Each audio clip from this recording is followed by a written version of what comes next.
up, YouTube? It's your boy Johnny. Back in here with one more reaction video, ladies and gentlemen. Oh yeah, Monday morning we starting this off with a history lesson. Coming with a clip from one of my favorite books. It's called The Negro Problem. It was originally published in 1903. I know we going way, way, way back in time now. And this book features essays from Booker T. Washington, W.E.B. Du Bois, Charles Chestnut, Wilford Smith, and a few other guys.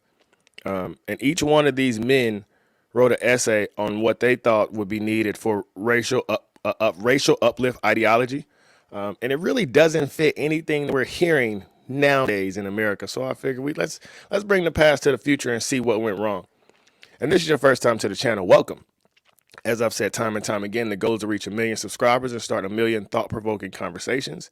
However, I'm a firm believer that if we can reach 100 million subscribers and start 100 million thought-provoking conversations, we really can kill the narratives in today's world. We're just spirits encased in human flesh, trying to figure out this thing called life, not nearly as divided as the mainstream media would want you to think.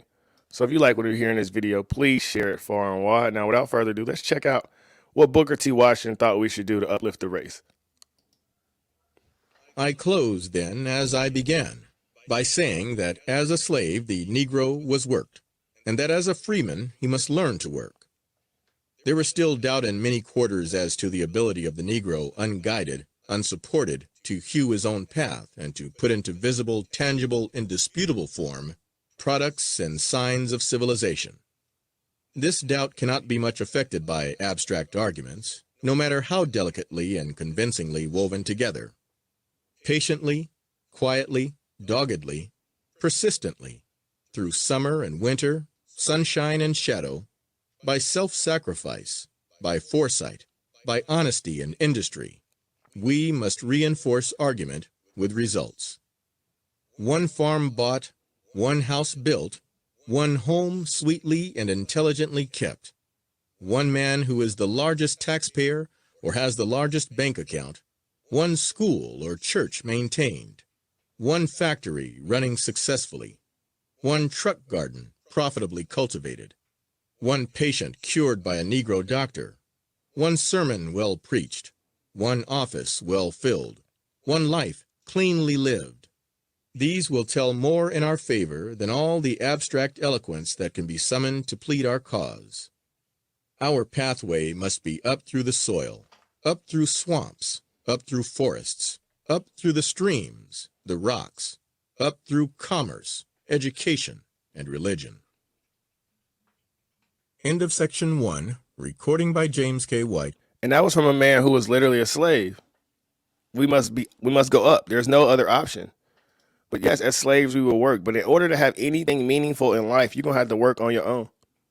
But wasn't it Nas that made the song "All I Need Is One Mic"? That's the first thing that went through my head when I hear Booker say that. Because all we need is one person to stand up and set the example. Kevin Samuels was one man, but him stepping up, it did a huge effect on the community and the mindset of young men and how you should carry yourself and what you should strive for, how great you should push yourself. All we need is one. I keep saying time and time again, I can't guarantee I'm going to change the world at all, but I hope to spark the brain and sparks the brain and sparks the brain to change, because we all are here. And anybody could be the glitch in the matrix. Faith, consistency, and hard work, man. Once you unplug and realize that your life is totally up to you, your thoughts create your reality, anything the mind can conceive and believe it can achieve, then you will be you won't believe what the news says, or you won't believe that teacher that told you won't amount to anything, or you won't base yourself based off of what your grade point average is. We're all taught to value ourselves off things that are fake. Your GPA isn't you. Your salary isn't you. How big your house is isn't you. That has nothing to do with the pure heart and the pure spirit that you have inside of you. And when you grab that concept, I don't have to listen to these people trying to down me and criticize me. I can go out and I can create anything. And what's meant to be will be. Your tribe will find you. All I say is keep shining your light in the dark world. And I'm almost at 20,000 subscribers. Shout out to everybody that's rocking with me. But this is me just being my authentic, genuine self.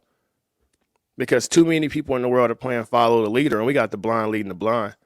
And I'm just standing up and saying, hey, think for yourself. I love to say, man, everyone thinks, but no one thinks. Because we wouldn't fall for the same okie dokes. This is 1903. We got a man who was actually a slave. His college is still standing today, ladies and gentlemen. Like today, we can see work that he put in. And I say, men, you're here to create.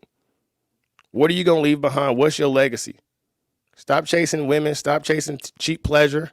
Stop chasing video games and get out and work. Do something meaningful with your life. You could be here today and gone tomorrow.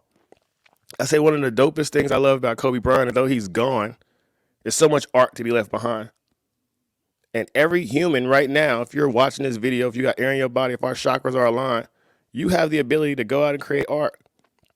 And when you leave, that art is still with the world, motivating people and inspiring people. So in a sense, you have a chance to make yourself immortal.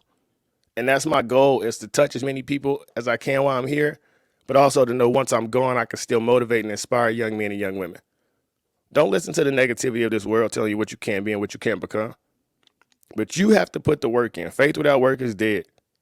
There's enough worms for all the birds to eat.